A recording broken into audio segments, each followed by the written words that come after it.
बिछा हाला शहर में बैटरी जी दुकान के खाट हणंदड़ चोरन मां हिकु पकड़िजी पियो। 2 फरार पकड़ियल चोर के शहरिन जो कुटको पुलिस हवाले। तफ़सील मूजिब हाला शहर जे पुराणी क़ौमी शाहरा ते वाक़ई सखी बैटरी नाले मुन्नो बैटरी वारी जे दुकान के 3 चोरन 5 भेरो दुकान जी छित टोड़े दुकान बैटरियूं चोरी करण लाइ लथल। चोरन मां हिकु चोर दुकान मालिक जे सुजाग थियण ते सोघो थी पियो।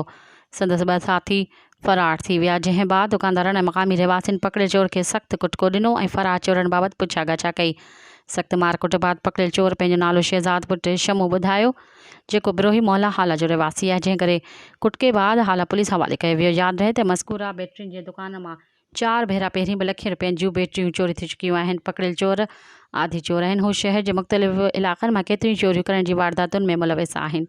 मज़ीद ख़बरनि ऐं तफ़सीलात लाइ विज़िट कयो असांजी वेबसाइट www.awamiNewsHD.com ऐं ॾिसंदा रहो अवामी न्यूज़ HD।